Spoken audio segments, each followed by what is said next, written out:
और इस वक्त की बड़ी खबर का रुख करेंगे। राजधानी देहरादून से बड़ी खबर मिल रही है। सीएम धामी ने की मानसून से पूर्व तैयारियों की समीक्षा। स्वास्थ्य सचिव और नागरिक उड्डयन विभाग सचिव को दिए निर्देश। मानसून के दौरान मरीज गर्भवती को मिलेगी हेली एम्बुलेंस सेवा। मानसून के दौरान सड़क बंद की स्थिति को देखते हुए लिया गया है ये बड़ा फैसला। अल्मोड़ा के सरिया पानी में स्थापित की जाएगी एसडीआरएफ की बटालियन और 15 जून से पहले मानसून की तैयारियों को लेकर की जाएगी पूरी तैयारियां की जाएंगी। इसको लेकर के भी सीएम धामी ने निर्देश दे दिए हैं और सीएम ने एक बड़ी बैठक की अधिकारियों के साथ मानसून सीजन से पहले और मुख्यमंत्री ने अधिकारियों को दिशा निर्देश दिए हैं। साथ ही कहा यह भी गया है कि जो गर्भवती महिलाएं हैं उनको हेली सेवा भी उपलब्ध कराई जाएगी अगर वो गर्भ अवस्था में हैं तो। यानी कि मुख्यमंत्री पुष्कर सिंह धामी पूरी तरह से एक्टिव मोड में है और पूरा जो इंतजाम करने की बात है वो मुख्यमंत्री पुष्कर सिंह धामी ने अधिकारियों को कह दिया है। और ऐसे में 15 जून से पहले मानसून की तैयारी पूरी करने के भी निर्देश मुख्यमंत्री पुष्कर सिंह धामी ने दिए हैं।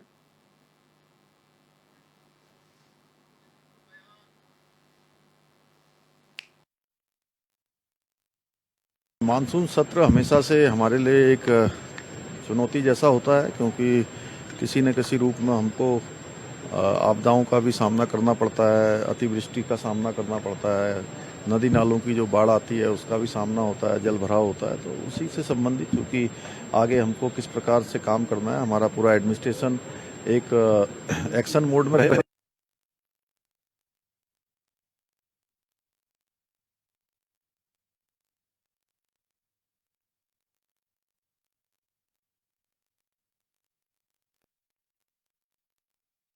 समीक्षा बैठक की है और सचिवों को निर्देश दे दिए हैं मुख्यमंत्री पुष्कर सिंह धामी ने कि वो 15 जून से पहले सभी तरह की तैयारियां कर लें और मानसून सीजन को लेकर जहां पर भी कुछ भी कमियां हो उनको आपस में निष्कर्ष भी निकालें उनका। और साथ ही ये भी कहा गया है कि जो गर्भवती महिलाएं हैं उनको हेली सेवा उपलब्ध कराई जाए।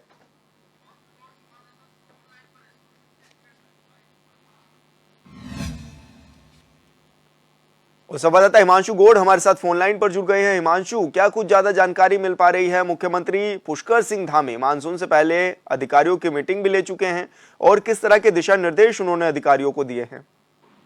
जी बिल्कुल विशाल, देखिए क्योंकि मानसून उत्तराखंड में 25 जून से 10 तक दे रहेगा और ऐसे में मुख्यमंत्री पुष्कर सिंह धामी स्वयं अब अलर्ट मोड पर आ गए हैं। अधिकारियों को भी खास निर्देश हैं, खासकर स्वास्थ्य सचिव और उड्डयन सचिव को जो है उन्होंने ये निर्देश दिए हैं कि आप अलर्ट मोड पर रहें और क्योंकि गर्भवती महिलाएं जो हैं उनको हेली एम्बुलेंस की सर्विस देने की बात कही है, चाहे फिर एसडीआरएफ की टीम जो है अल्मोड़ा में तैनात करने की बात है। ऐसे तमाम मोर्चों पर जो है मुख्यमंत्री पुष्कर सिंह धामी स्वयं अब मोर्चा संभाले हुए नजर आ रहे हैं और कहीं ना कहीं अधिकारियों को साफ निर्देश, क्योंकि मुख्यमंत्री का ये कहना है कि मानसून हर बार हमें कुछ न कुछ नया सिखाता है, इसके लिए अधिकारियों को साफ निर्देश दिए हैं कि आपदा के दौरान किसी भी प्रकार की जो है लापरवाही ना बरती जाए और तमाम तैयारियां जो है वो 15 जून तक पूरी कर दी जाए। हिमांशु, की ये भी निर्देश दिए गए हैं कि जो गर्भवती महिलाएं हैं उनको हेली सेवा भी उपलब्ध कराई जाएगी इस दौरान, क्योंकि अक्सर ये देखा जाता है कि जब मानसून सीजन होता है तो कई जगह पर भूस्खलन की समस्याएं आती हैं, रोड कट जाते हैं।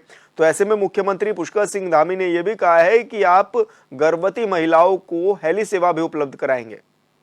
जी बिल्कुल विशाल, क्योंकि आपदा उत्तराखंड में खासकर भूधसा हुआ, भूस्खलन हुआ, रोड का कटान हुआ या बाढ़ जैसी समस्याएं या आम समस्याएं जो है मानसून के दौरान बन जाती है और ऐसे में जो है पहाड़ की जो कनेक्टिविटी है वो कट जाती है। तो इसके लिए मुख्यमंत्री ने स्वयं निर्देशित जो है अधिकार, खासकर मुख्यमंत्री सचिव स्वास्थ्य और मुख्य सचिव उड्डयन, उनको ये निर्देश दिए हैं कि आप जो है अलर्ट मोड पर रहें और गर्भवती महिलाएं हो चाहे जो बुजुर्ग हो उनको लेकर किसी भी प्रकार की जो है लापरवाही ना बरती जाए, हेली एम्बुलेंस की उनको जो है सुविधा प्रदान की जाए और ऐसे में अगर कोई भी अनहोनी हो उसको आप ध्यान में रखें। इसके लिए मुख्यमंत्री ने स्वयं जो है अधिकारियों को निर्देश इस बार किए हुए।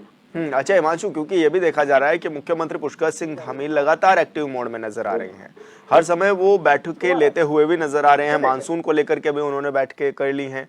और क्या कुछ रहा बैठकों में खास?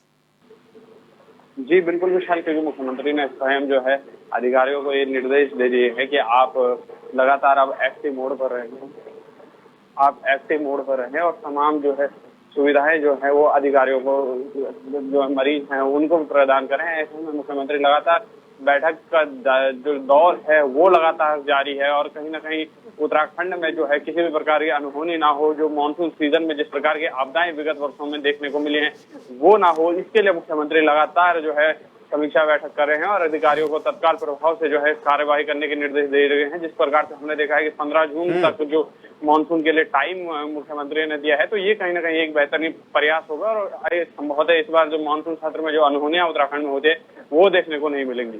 बिल्कुल हिमांशु, बहुत बहुत शुक्रिया आपका तमाम जानकारी साझा करने के लिए। और बड़ी खबर का रुख करेंगे उपचुनाव को लेकर। बीजेपी ने कसी कमर, बद्रीनाथ और मंगलोर सीट पर होना है उपचुनाव। दोनों सीटों पर प्रत्याशी के पैनल के लिए बनाए गए पर्यवेक्षक आदित्य कोठारी और खजान दास पर मंगलोर का जिम्मा। धन सिंह रावत और भरत चौधरी को बद्रीनाथ की जिम्मेदारी दी गई है। तो इस वक्त की बड़ी खबर आपको बता रहे हैं, जहां पर दोनों विधानसभा सीटों पर उपचुनाव होने हैं, बद्रीनाथ में और मंगलोर में, और ऐसे में दोनों सीटों पर पर्यवेक्षक बनाए गए हैं। आदित्य कोठारी और खजान दास को मंगलोर विधानसभा की जिम्मेदारी दी गई है, जबकि धन सिंह रावत और भरत चौधरी को बद्रीनाथ की जिम्मेदारी दी गई है।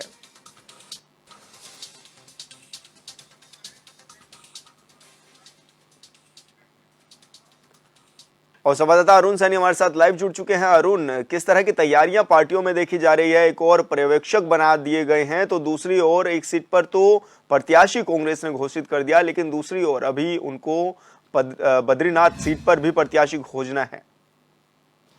जी सर, बिल्कुल प्रदेश में जो दो विधानसभाओं पर उपचुनाव होने हैं, बद्रीनाथ विधानसभा और मंगलोर विधानसभा सीट पर, जिसके लिए तारीखों का ऐलान भी हो चुका है। तो ऐसे में तारीखों के ऐलान के बाद अब राजनीतिक दलों ने अपनी अपनी तैयारियां जो है उनमें जो जुट गए हैं और उन्होंने जो है कमर भी अपनी कस ली है।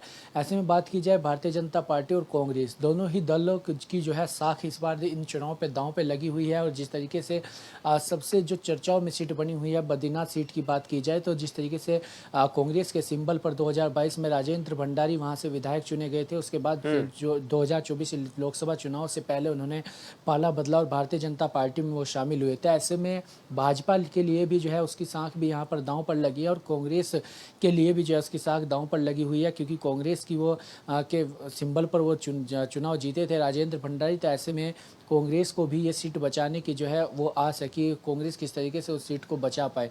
तो ऐसे में बात की जाए, लेकिन भारतीय जनता पार्टी की या कांग्रेस की, तो दोनों ही दल अपने अपने स्तर से अपनी तैयारियों को रूप दे रहे हैं। और ऐसे में भारतीय जनता पार्टी ने मंगलोर विधानसभा सीट और बद्रीनाथ विधानसभा सीट पर प्रत्याशियों के चयन को लेकर पर्यवेक्षकों की तैनाती भी कर दी है, वो जो कि वहाँ पर जाएंगे धरातल पर और फीडबैक लेंगे कि कौन प्रत्याशी यहाँ पर अच्छा साबित हो सकता है, जिसके लिए मंगलोर की जिम्मेदारी प्रदेश संगठन महामंत्री आदित्य कोठारी और राजपुर विधानसभा सीट से विधायक खजान दास को दी गई है। तो वहीं बद्रीनाथ विधानसभा सीट की जिम्मेदारी कैबिनेट मंत्री धन सिंह रावत और रुद्रप्रयाग से विधायक भरत चौधरी को जो है ये जिम्मेदारी दी गई है कि वो वहाँ पर प्रत्याशी को देखे कि कौन सा प्रत्याशी ज़्यादा अच्छा प्रदर्शन कर सकता है। तो इस तरीके से जो है भारतीय जनता पार्टी भी अपनी तैयारी कर रही है और प्रत्याशियों के पैनल को लेकर फिर उसके बाद करीब 3 से 4 दिन बाद हाईकमान को पैनल जो प्रत्याशियों क्या वो दिया जाएगा, फिर उसमें से एक प्रत्याशी का चयन होकर जो है वो आएगा। तो ऐसे में भारतीय जनता पार्टी इस तरीके से अपनी तैयारी कर रही है। तो वहीं कांग्रेस पार्टी की बात की जाए तो मंगलोर विधानसभा सीट से कांग्रेस पार्टी का लगभग नाम पूरा तय है और काजी निजामुद्दीन को कांग्रेस पार्टी वहां से अपना प्रत्याशी बनाएगी। तो वहीं लेकिन बद्रीनाथ विधानसभा सीट की बात की जाए तो कांग्रेस पार्टी अभी जो है उसको लेकर चिंतन मंथन कर रही है कि कौन ऐसा प्रत्याशी हो जो वहाँ पर जो इस सीट को बचा सकता है। तो ऐसे में लगातार कांग्रेस की भी तैयारी चल रही है। कांग्रेस के प्रदेश अध्यक्ष करण महारा लगातार जब से ही चुनाव की घोषणा हुई है बद्रीनाथ में मोर्चा संभाले हुए हैं और लगातार जो है वहाँ पर कार्यकर्ताओं से संवाद कर रहे हैं और आगे की रणनीति जो है वो भी तैयार की जा रही है कि किस तरीके से चुनाव लड़ा जाए। तो वहीं कांग्रेस की प्रभारी कुमारी शैलजा, उत्तराखंड कांग्रेस की प्रभारी, वो भी लगातार जो है मीटिंग कर रही है। कल भी ऑनलाइन माध्यम से उन्होंने मीटिंग की और जो तमाम तैयारियां हैं वो भी परखी किस तरीके की तैयारियां हैं दोनों ही विधानसभा सीटों को लेकर। तो ऐसे में बात दोनों ही राजनीतिक दल अपनी अपनी तैयारियों में जुटे हुए हैं और सीधे तौर पर देखा जाए तो दोनों ही दलों की जो है साख इस चुनाव में दांव पर लगी हुई है। तो वहीं तीसरी बात अगर की जाए तो बसपा पार्टी जो है मंगलौर विधानसभा सीट की अगर बात की जाए, क्योंकि पारंपरिक सीट बसपा की रही है, 4 बार यहाँ से बसपा चुनाव जीती है, 1 बार कांग्रेस जीती है, तो ऐसे में बसपा की तरफ से भी ये कहा जा रहा है कि मंगलौर सीट से वो दिवंगत विधायक सरवत करीम अंसारी के बेटे उबैदुर रहमान अंसारी को जो है वो टिकट दे सकते हैं। तो वहाँ से ऐसे में ये भी कैस लग जाए, बसपा जो है वहाँ से उन्हें टिकट दे सकती है। लेकिन बद्रीनाथ सीट पर भी इस बार कहा जा रहा है कि बसपा अपना प्रत्याशी उतारेगी। तो ऐसे में मंगलौर विधानसभा सीट की बात की जाए तो बसपा जो है कांग्रेस और भाजपा के समीकरण भी जो है वहाँ पर बिगाड़ सकती है। तो इस तरीके की तैयारी सभी राजनीतिक दलों में चल रही है और सभी अपनी अपनी जीत के दावे जो है उन्होंने अभी से ही करने शुरू कर दिए हैं, और चाहे भारतीय जनता पार्टी हो या कांग्रेस पार्टी हो। तो ऐसे में जो है अब इन दोनों सीटों पर देखने वाली बात होगी कि दोनों ही दलों की तरफ से कौन ऐसा प्रत्याशी मैदान में उतारते हैं जो कि इन सीटों को जिताने का काम करें। बिल्कुल अरुण, सही कहा आपने, क्योंकि बसपा का गढ़ मंगलौर सीट मानी जाती रही है और लगातार हम देख भी रहे हैं कि जो मैदानी क्षेत्र है उनमें काफी अच्छी पकड़ जो है वो बसपा की रहती है। तो ऐसे में क्या माने, क्या कांग्रेस और बीजेपी को कड़ी टक्कर देगी बसपा? जी विशाल, बिल्कुल देखिए, अगर मंगलौर विधानसभा सीट की अगर खासतौर पर बात की जाए तो मंगलौर विधानसभा सीट एकमात्र ऐसी विधानसभा सीट है जो कभी भी जो है बीजेपी के कोई भी कैंडिडेट जो है नहीं जीता है, यानी कि बीजेपी के पास कभी भी ये सीट नहीं गई। या तो इस पर बसपा जीतती आई है या फिर इस पर कांग्रेस जीती है, 4 बार बसपा जीती है। तो ऐसे में ये परंपरागत सीट बसपा की मानी जाती है और गढ़ भी जो है बसपा का माना जाता है। जिस तरीके से बसपा हरिद्वार लोकसभा सीट की अगर इस बार बात की जाए तो हालांकि बसपा का जो वोट प्रतिशत है वो काफ़ी कम रहा है। और अगर मंगलौर विधानसभा की बात की जाए तो जो बसपा का कैंडिडेट इस बार लोकसभा चुनाव में लड़ रहा था जमील अहमद, तो ऐसे में उन्हें कई मात्र 5000 वोट जो है मंगलौर विधानसभा सीट से मिली है। तो ऐसे में ये भी देख बसपा के लिए भी जो है कम चुनौती यहाँ पर नहीं होगी। जिस तरीके से जो लोकसभा चुनाव का जो तैयारी बसपा पार्टी की रही है या जो उसका जो है पूरा समीकरण रहा है, तो उसमें जो है ये भी देखने वाली बात हो सकती है कि बसपा के लिए भी जो है चुनौती इस सीट पर कम नहीं है। जिस तरीके से बसपा का ये परफॉर्मेंस जो है वो 2024 का जो लोकसभा चुनाव रहा उसमें रहा है। तो ऐसे में बसपा हालांकि अगर सरवत करीम अंसारी के बेटे को टिकट देती है तो ऐसे में कुछ समीकरण जो है कांग्रेस पार्टी और भारतीय जनता पार्टी के जो है बिगाड़ सकती है। अच्छा अरुण, अब बात अगर बद्रीनाथ सीट की जाए तो राजेंद्र भंडारी को यह भी कहा जा रहा है कि बीजेपी टिकट दे सकती है, क्योंकि उन्होंने बीजेपी का दामन थामा है और कांग्रेस का वो दामन छोड़ चुके हैं। तो ये साफ तौर पर कयासबाजी लगाई जा रही है कि उनको बीजेपी टिकट देगी। तो कांग्रेस अपना चेहरा किसको उतार सकती है यहाँ पर? और दूसरा ये कि जो बॉबी पवार है जो निर्दलीय है, ये भी कहा जा रहा है कि वो भी निर्दलीय तौर पर वहां से चुनाव लड़ सकते हैं। जी सर, देखिए, बद्रीनाथ अगर विधानसभा सीट की बात की जाए तो भारतीय जनता पार्टी की तरफ से माना जा रहा है, तमाम कयास लगाए जा रहे हैं कि भारतीय जनता पार्टी राजेंद्र भंडारी को ही जो है वहाँ से टिकट दे सकती है। लेकिन कांग्रेस पार्टी की बात की जाए तो कांग्रेस पार्टी से भी कई दावेदार जो है बद्रीनाथ विधानसभा सीट पर हैं। तो ऐसे में कांग्रेस पार्टी भी तमाम दावेदारों में से भी चिंतन मनन कर रही है कि आखिर किसे जो है वहाँ से प्रत्याशी बनाया जाए जो उस सीट को जीता कर बेच सकता है।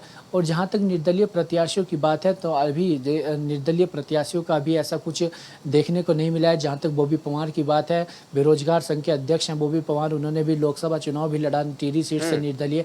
तो ऐसे में बद्रीनाथ विधानसभा सीट से उनका लड़ना थोड़ा मुश्किल माना जा रहा है कि हो सकता है कि वो लड़ भी ले, लेकिन अभी तक ऐसी कोई चीज़ नहीं है कि बॉबी पवार जो है बद्रीनाथ विधानसभा सीट से निर्दलीय चुनाव लड़ेंगे। तो ऐसे में वहाँ पर सीधी सीधी जो टक्कर देखने को मिलेगी वो भाजपा और कांग्रेस के बीच में ही जो है सीधा मुकाबला देखने को मिलेगा। और 2022 में यहाँ पर जो है कांग्रेस पार्टी के सिंबल पर जो चुनाव लड़ रहे थे राजेंद्र भंडारी, उन्हें जीत हासिल हुई थी। तो ऐसे में भाजपा के लिए भी इस सीट को बचाना जो है कम चुनौती नहीं है और इस सीट को जीतना कोई ज़्यादा जो है चुनौती भाजपा के लिए भी मानी जा रही है और कांग्रेस के लिए भी जो है कम चुनौती नहीं है इस सीट को दोबारा से बचा पाना। तो ऐसे में सीधी टक्कर जो है भाजपा और कांग्रेस के बीच में दोनों सीटों पर जो है देखने को मिल सकती है। बिल्कुल अरुण, बहुत बहुत शुक्रिया आपका तमाम जानकारी साझा करने के लिए। और हरिद्वार से बड़ी खबर मिल रही है, चारधाम तीर्थ यात्रियों को राहत, यात्रा के लिए रजिस्ट्रेशन की सीमा खत्म, सीएम ने जिलाधिकारियों को दिए हैं निर्देश। अब पंजीकरण की संख्या नहीं होगी सीमित, यानी कि अब जो चारधाम में यात्री आ रहे हैं वो अपना रजिस्ट्रेशन करा सकेंगे, चारों धामों में दर्शन के लिए जा सकेंगे। हालांकि इससे पहले ये व्यवस्था थी कि 1500 से लेकर 2000 तक यात्री पर डे रजिस्ट्रेशन ऑफलाइन करा सकेंगे। और इसी के साथ अब इस बाधा को खत्म कर दिया गया है। अब रजिस्ट्रेशन की जो सीमा है उसको खत्म कर दिया गया है। अब सीएम ने जिलाधिकारियों को ये निर्देश दिए हैं कि अब पंजीकरण संख्या सीमित नहीं होगी, यानी कि अब जो तीर्थयात्री हैं वो आसानी से चारों धामों में जा सकेंगे। तो बड़ी खबर आपको बता रहे हैं इस वक्त की, जहां पर पंजीकरण की संख्या अब सीमित नहीं होगी और जो तीर्थयात्री उत्तराखंड में आ रहे थे उनको अब परेशानियों का सामना नहीं करना होगा। तो आपको बता दें कि ये बड़ी खबर है इस वक्त की और मुख्यमंत्री पुष्कर सिंह धामी ने ये निर्देश जिला अधिकारियों को दिए हैं कि रजिस्ट्रेशन की अब कोई बाधा नहीं होगी। सीमित संख्या में अब रजिस्ट्रेशन की कोई बाधा नहीं है। अब जितने भी लोग चाहें वो रजिस्ट्रेशन कर सकेंगे और अपने यात्रा को जा सकेंगे। हालांकि इससे पहले हमने देखा कि केदारनाथ और बद्रीनाथ में संख्या बहुत तेजी से बढ़ी थी तीर्थयात्रियों की, और व्यवस्थाओं को बनाने के लिए रजिस्ट्रेशन की सीमा को किया गया था लागू कि एक सीमा हो, 1500 से 2000 लोग ही ऑफलाइन रजिस्ट्रेशन करा सकेंगे पर डे।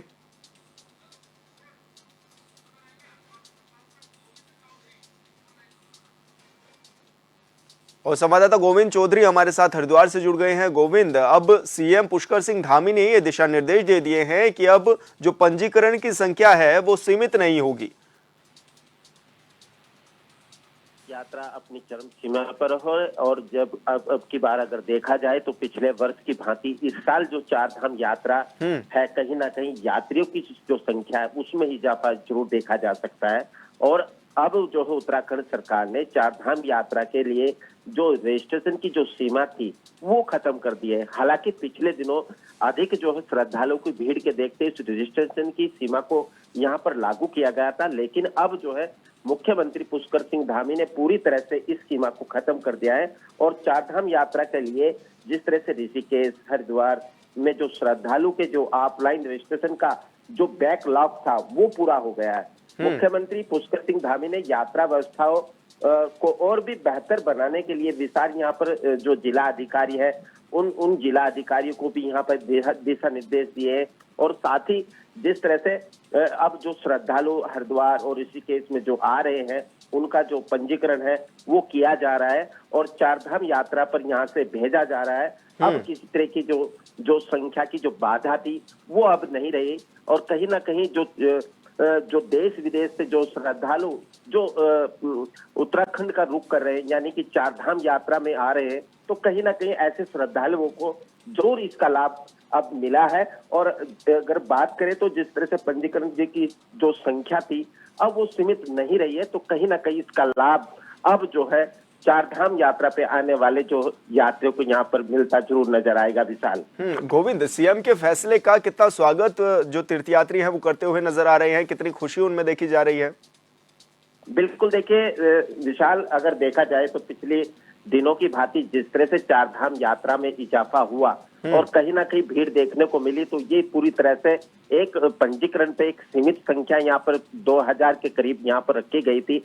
लेकिन अब जो है मानसूनी सीजन भी ऊपर से है और कहीं ना कहीं व्यवस्थाओं को लेकर खुद सीएम धामी यहाँ पर बैठक कर रहे हैं, अधिकारियों को दिशा निर्देश दे रहे हैं, भूस्खलन वाले जो क्षेत्र है उनको देखरेख के लिए कह रहे हैं।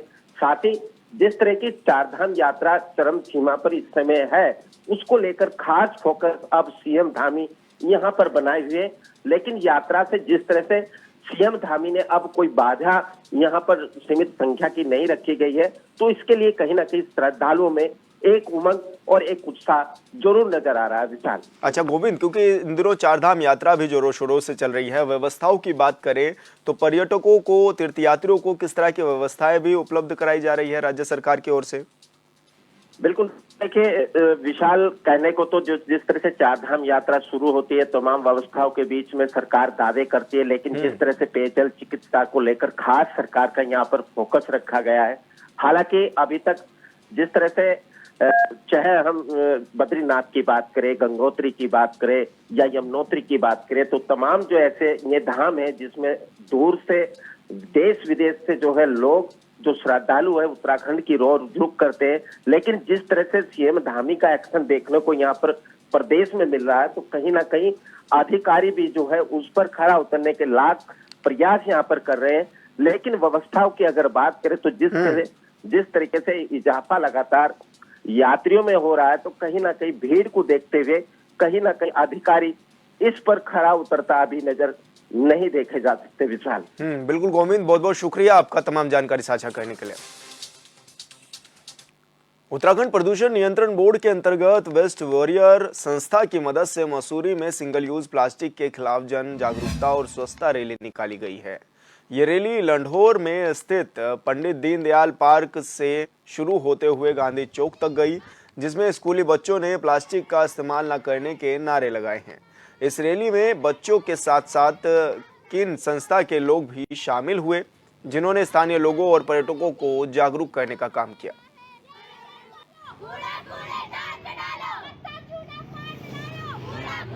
हमारा मेन मोटिव है जो भी हिमालयन रीजन में वेस्ट है उसके लिए हम सिस्टम बनाएं with the help of government and local government. तो मेजरली जो हमारा काम होता है वो सिस्टम इस्टेब्लिश करना होता है और लोकल कम्युनिटी को जागरूक करना होता है। इसी के अंतर्गत आज हमने उत्तराखंड पॉल्यूशन कंट्रोल बोर्ड के साथ में एक रैली किया था, स्वच्छता की रैली। यहाँ पे हमने 5 स्कूल को पार्टिसिपेशन के लिए बुलाया था, जिसमें हमें 3 स्कूल्स मिले थे। इसमें कीन और मसूरी नगर पालिका ने हमें सपोर्ट किया, और ताकि हम लोगों को और साथ ही साथ यहाँ आने वाले टूरिस्ट को बता पाए कि वेस्ट जो प्लास्टिक है स्पेशली वो हमारे पर्यावरण के लिए कितना खतरनाक है। उत्तराखंड में गंगोत्री हाईवे पर मंगलवार रात हादसा हो गया। श्रद्धालुओं को लेकर जा रही बस गंगनानी के पास करीब 20 मीटर गहरी खाई में जा गिरी। इस हादसे में 3 यात्रियों की मौत हो गई और कई लोग घायल भी हो गए। उत्तराखंड के सीएम पुष्कर सिंह धामी ने हादसे पर गहरा दुख जताया है। सूचना मिलते ही एसडीआरएफ, एनडीआरएफ, पुलिस, वन, फायर, आपदा प्रबंधन, क्यूआरटी और राजस्व विभाग की टीम घटनास्थल पर पहुंची और घायलों को रेस्क्यू किया गया। इसके बाद उन्हें अस्पताल में भर्ती कराया गया। पुलिस अधीक्षक अर्पण यदुवंशी ने बताया है कि हादसे के समय बस में 29 यात्री सवार थे। सभी यात्रियों को रेस्क्यू कर लिया गया है। कि गंगनानी के पास में एक बस जो है वो दुर्घटनाग्रस्त हो गई है। बस का नंबर UK 06PA1218 जो कि उधम सिंह नगर की है। इसमें अभी तक की मिली जानकारी के अनुसार 27 लोग थे।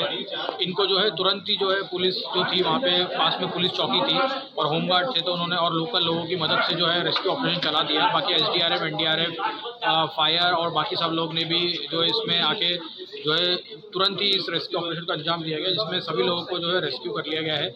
और अभी जो है 27 में से जो है 26 लोग जो है इंजर्ड हैं। उन लोगों को जो है PHC भटवाड़ी और डिस्ट्रिक्ट हॉस्पिटल उत्तरकाशी भेज दिया गया है। एक महिला जो है जो है वो जो है मृत बताई जा रही है। बाकी सब लोग जो हैं इंजर्ड हैं, बट अभी सब लोग जो हैं डॉक्टर के अनुसार जो है सभी लोग ठीक हैं। एक के सर में चोट है, वो क्रिटिकली इंजर्ड है, उसको हायर सेंटर रेफर करने पर विचार किया जा रहा है। हरिद्वार पुलिस की मेहनत और कुशल नेतृत्व का असर अब साफ दिखाई दे रहा है। हाल ही में दोपहिया वाहन से जा रहे आम नागरिकों को तमंचे के बल पर निशाना बनाने वाले 4 अंतर्राज्यीय शातिर लुटेरों को पुलिस ने गिरफ्तार कर लिया है। पुलिस की सख्ती और लगातार कोशिशों के बाद आरोपियों की निशानदेही पर लूटे गए मोबाइल फोन, नकदी और ज्वेलरी बरामद कर ली गई है। पुलिस को मिली सफलता के बाद क्षेत्रीय जनता ने झबरेड़ा पुलिस का आभार भी व्यक्त किया है।